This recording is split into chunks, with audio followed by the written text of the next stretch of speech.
Hello friend, welcome back to new video. आइए जानते हैं उत्तर प्रदेश समेत देश और दुनिया की खास खबर। 25 महत्वपूर्ण बड़ी खबरें हैं। यूपी सीएम ने 2 बड़े ऐलान कर दिए हैं। बच्चों की पढ़ाई के लिए 3000 रुपए देगी सरकार। आइए जानते हैं इसके साथ ही क्या खास अपडेट है और किस बैंक में आप अपने पैसे को इन्वेस्ट करें, यानी किसमें आप एफडी करें तो जिससे कि आपका पैसा जल्दी ग्रो करे। जानेंगे पूरा अपडेट, हमारे साथ अंत तक बने रहिएगा। चलिए शुरू करते हैं।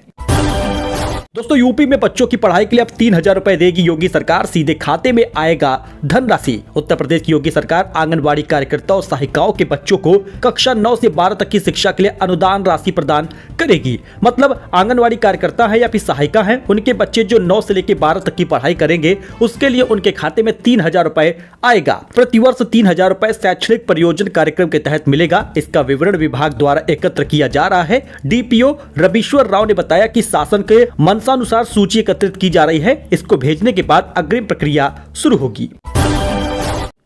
यूपी में 8000 किसानों को झटका लगा है। वापस लिया जाएगा किसान सम्मान निधि का पैसा। वजह आप जान लीजिएगा और ये सभी जिलों में लागू होगा। खबर अभी सिर्फ इटावा से आई है कि 8000 किसानों को झटका लगा है। इन किसानों को अब किसान सम्मान निधि योजना का पैसा वापस करना होगा। विभाग ने ऐसे किसानों पर कार्रवाई करने का लिस्ट तैयार कर ली है। कारण आप जान लीजिए। देखिए, अभी तक करीब 30 करोड़ रुपए की रकम वसूली जा चुकी है। जिला उप कृषि निदेशक आर्यन सिंह ने बताया सोमवार को इटावा में किसान सम्मान निधि योजना के तहत 2,79,461 किसान सम्मान निधि का लाभ पाए हैं। इनमें से 7,924 ऐसे किसान हैं जो इनकम टैक्स के दायरे में आते हैं। अब इन किसानों से किसान निधि वसूली जाएगी। कुछ परिवारों में तो पेंशन भी पा रहे थे, इनकम टैक्स भी भर रहे थे और बच्चे और बाप दोनों लोग किसान निधि ले रहे थे। ऐसे में इन लोगों के ऊपर कड़ी कार्रवाई होगी। सरकार इनसे वसूली करेगी। वहीं पर यह नियम सभी जिलों में लागू हुआ है, चाहे वो सुल्तानपुर हो या सीतापुर हो, प्रतापगढ़ हो या फिर वाराणसी हो, हर जगह पर यह खबर आ चुकी है। यानी कि इनकम टैक्स पेयर को किसान निधि लेते पकड़ा गया तो वसूली होगी। राम मंदिर को बम से उड़ाने की साजिश, संदिग्ध आतंकी अरेस्ट हो चुका है। 2 हैंड ग्रेनेड मिला है। मिल्कीपुर के घर में सर्च ऑपरेशन हुआ। मां बोली जमात में गया था। अयोध्या के राम मंदिर को हैंड ग्रेनेड से उड़ाने की साजिश थी। गुजरात एटीएस ने अब्दुल रहमान नाम के संदिग्ध आतंकी को फरीदाबाद हरियाणा में पकड़ा है। उसके पास 2 हैंड ग्रेनेड बरामद हुआ है। सूत्रों का दावा है कि सोशल मीडिया के जरिए उसके आतंकी संगठनों से जुड़ी होने की सबूत भी मिले हैं। गुजरात एटीएस ने फरीदाबाद एसटीएफ और इंटेलिजेंस ब्यूरो आईबी की टीमों के साथ सोहना रोड के पाली इलाके में रविवार रात 4 घंटे सर्च ऑपरेशन चलाया गया। उसके बाद एटीएस अब्दुल को अपने साथ गुजरात ले गई है। अब्दुल का घर राम मंदिर से सिर्फ 36 किलोमीटर दूर मिल्कीपुर में है और वहां पर राम मंदिर की रेकी भी वो कर चुका था। ऐसे में यूपी एटीएस और आईबी और एलआईयू भी एक्टिव हुए हैं। आप यहाँ पे कुछ विजुअल भी देख सकते हैं। जी हाँ दोस्तों, हैंड ग्रेनेड से राम मंदिर को बम से उड़ाने का प्लान था। विधानसभा में मंत्री दयाशंकर झपकी लेते नजर आए। बेबी रानी बोली कि आंगनवाड़ी कार्यकर्ताओं का मानदेय नहीं बढ़ेगा। इससे पहले शिक्षा मित्रों का मानदेय न बढ़ने का फैसला किया गया था। सफाई कर्मियों का जब से मानदेय बढ़ा है 16,000 18,000 रुपए हुआ है, तब से लगातार आंगनवाड़ी कार्यकर्ता हुई या फिर शिक्षा मित्र हुए, ये लोग सोच रहे हैं कि हमारा भी मानदेय बढ़ेगा। अब हर बार विधानसभा के सत्र में मंत्री आकर ये कहते हैं कि आंगनवाड़ी कार्यकर्ता का मानदेय नहीं बढ़ेगा, शिक्षा मित्रों का मानदेय नहीं बढ़ेगा। अब ऐसे में बेबी रानी बोली है कि आंगनवाड़ी कार्यकर्ताओं का मानदेय नहीं बढ़ाया जाएगा। वहां पर दयाशंकर झपकी लेते नजर आ रहे थे। मार्च और अप्रैल की गर्मी में घट सकती है गेहूं की उपज। पंजाब, हरियाणा और यूपी पर ज्यादा असर होगा। बीते 4 साल में बढ़ रहे हैं गेहूं के दाम। गेहूं की कीमत इस साल भी ज्यादा रह सकती है। मौसम विभाग के मुताबिक मार्च से मई तक गर्मियों में सामान्य से ज्यादा तापमान रहने की आशंका है, जिसके चलते गेहूं की उपज कम हो सकती है। पिछले 4 साल में गेहूं के दाम बढ़ते नजर आए हैं और एक बड़ा कारण इसका है मौसम खराब होना। तो इस साल भी खराब फसल हो सकती है और गेहूं महंगा मिलेगा। 1000 से ज्यादा कर्मचारियों को निकालेगा ओला इलेक्ट्रिक। कंपनी अपने बढ़ते घाटे को कम करना चाहती है। शेयर में 3.40% की गिरावट आई है। ब्लूमबर्ग की एक रिपोर्ट के अनुसार ओला इलेक्ट्रिक मोबिलिटी लिमिटेड 1000 से अधिक कर्मचारियों और कॉन्ट्रैक्ट वर्कर्स को नौकरी से निकालने की योजना बना रही है। कंपनी इसके लिए अपने बढ़ते घाटे को कम करना चाहती है। इन्फिनिक्स ने सोलर चार्जिंग वाला फोन दिखाया। दुनिया का सबसे पतला फोन भी पेश किया। MWC 2025 की शुरुआत हो चुकी है। जी हां, स्पेन के बार्सिलोना में आयोजित मोबाइल वर्ल्ड कांग्रेस यानी MWC में इन्फिनिक्स ने जीरो मिनी ट्राईफोल्ड कॉन्सेप्ट स्मार्टफोन पेश किया। ट्राईफोल्ड स्मार्टफोन के अलावा पहला solar powered concept smartphone Infinix भी पेश किया गया है।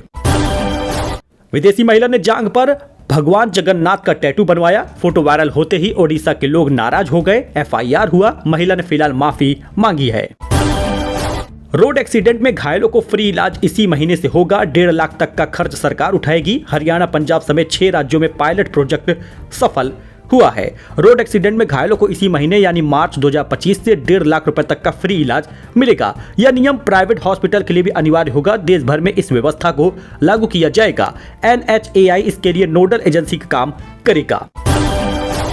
केंद्रीय मंत्री की बेटी से छेड़छाड़ का मामला सामने आया है। 4 आरोपी गिरफ्तार हुए हैं, 3 की तलाश जारी है। आदित्य ठाकरे बोले, महिला पर अत्याचार करने वालों को फांसी दो। जी हां दोस्तों, महाराष्ट्र के जलगांव में केंद्रीय मंत्री रक्षा गटसे की बेटी से छेड़छाड़ का मामला सामने आया है। आदित्य बोले, आरोपी को चौराहे पर फांसी दे दी चाहिए। वही केंद्रीय मंत्री ने खुद छेड़छाड़ मामले की शिकायत दर्ज की है। जी हां दोस्तों, आप यहाँ पे विजुअल देख सकते हैं। उन्होंने कहा, लड़के झूले में बैठने के बाद लड़कियों का वीडियो बनाने लगे। वे किसी को वीडियो कॉल भी कर रहे थे। सुरक्षा गार्डों से भी झड़प हो गई। ऐसी घटना तब हो रही है जब लड़कियों के साथ पुलिस अधिकारी यूनिफॉर्म में हैं। वहीं पर होली पर रेलवे का बड़ा तोहफा सामने आया। 18 स्पेशल ट्रेनें चलेंगी। लखनऊ मार्ग पर 8 और अंबाला रेलवे 10 स्पेशल ट्रेन चलाएगा। होली के त्यौहार पर यात्रियों की भीड़ को देखते हुए रेलवे ने बड़ा फैसला लिया है। उत्तर रेलवे ने अंबाला मंडल से होकर गुजरने वाली 18 विशेष ट्रेनों का संचालन करने की घोषणा की है। यह ट्रेनें होली के दौरान बढ़ती भीड़ को कम करने और यात्रियों की सुविधा को ध्यान में रखने के लिए चलाई जा रही है। बाकी आप ट्रेन संख्या वगैरह देख सकते हैं, पूरी डिटेल देख सकते हैं जिन ट्रेनों को बढ़ाया गया है। सपा नेता अबू आजमी का दावा कि औरंगजेब ने मंदिर बनवाए हैं। कहा, वह क्रूर शासक नहीं था। सिंधे बोले, देशद्रोह का केस चले। अबू आजमी का यह बड़ा दावा सामने आया है कि औरंगजेब क्रूर शासक नहीं था। महाराष्ट्र के सपा विधायक अबू आजमी ने सोमवार को ऐसा बयान दिया है और मुगल शासक औरंगजेब की तारीफ करते हुए कहा कि हमें गलत इतिहास दिखाया जा रहा है। औरंगजेब ने कई मंदिर बनवाए हैं, मैं उसे क्रूर शासक नहीं मानता।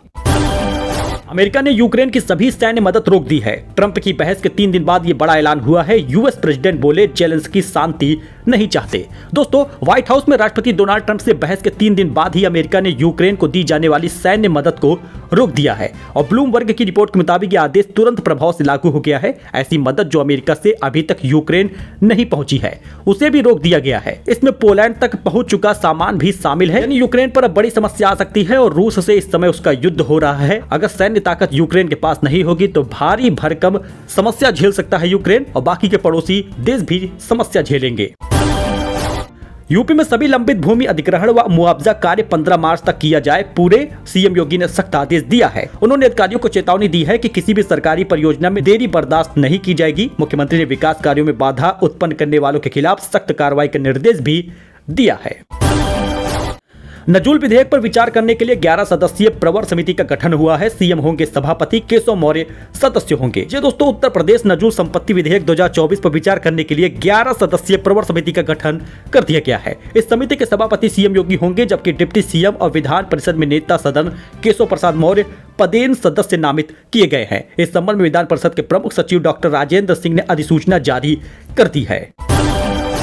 तो अगर आप भी एफडी करना चाहते हैं, इन्वेस्टमेंट करना चाहते हैं, तो आइए आपको बताते हैं कि कौन सा ऐसा बैंक है जो सबसे ज्यादा ब्याज दे रहा है और किस बैंक में आपको एफडी करनी चाहिए। बात करें एसबीआई की तो 1 साल पर 7.5% का ब्याज देता है, 3 साल पर 7.25% का और 5 साल में 7.50% का ब्याज दे रहा है। ऐसे में अगर आप 20 लाख रुपए का निवेश करते हैं तो 1 साल में आपको 21,50,046 रुपए मिलेगा, 3 साल में 24,81,094 रुपए मिलेगा और 5 साल तक अगर आप निवेश किए रहेंगे तो 28,99,896 रुपए मिलेगा। बात करें बीओबी की तो 1 साल पर 7.35% का ब्याज मिल रहा है, 3 साल पर 7.65% का ब्याज और 5 साल पर 7.40% का ब्याज मिलेगा। ऐसे में अगर आप इसमें 20 लाख निवेश करते हैं 1 साल के लिए तो 21,51,102 रुपए मिलेगा। 3 साल तक अगर आप ऐसे ही 20 लाख निवेश किए रहेंगे तो 25,10,496 रुपए मिलेगा। 5 साल तक निवेश किए रहेंगे तो 28,85,697 रुपए रिटर्न प्राप्त करेंगे। बात करें पीएनबी यानी पंजाब नेशनल बैंक की तो 1 साल तक 7.30% का ब्याज मिल रहा है, 3 साल तक 7.50% का ब्याज मिलेगा, 5 साल तक 7% का रिटर्न मिलेगा। अब 20 लाख रुपए अगर इसमें आप इन्वेस्ट करेंगे तो 1 साल में 21,50,046 रुपए मिलेगा, 3 साल तक निवेश करने पर 24,99,433 रुपए मिलेगा, 5 साल तक निवेश करने पर 28,29,556 रुपए मिलेगा। तो आप इन 3 बैंकों में से किसी में भी निवेश कर सकते हैं और अच्छा खासा रिटर्न प्राप्त कर सकते हैं, क्योंकि तीनों बैंक ट्रस्टेड बैंक है, सरकारी बैंक है, तो फायदा आपको होगा। आई होप कि आपको जानकारी पसंद आई हो। लाइक करिएगा, सब्सक्राइब करिएगा, हमारे साथ जुड़िएगा। लेटेस्ट न्यूज, लेटेस्ट खबर फिलहाल के लिए इतना ही। धन्यवाद।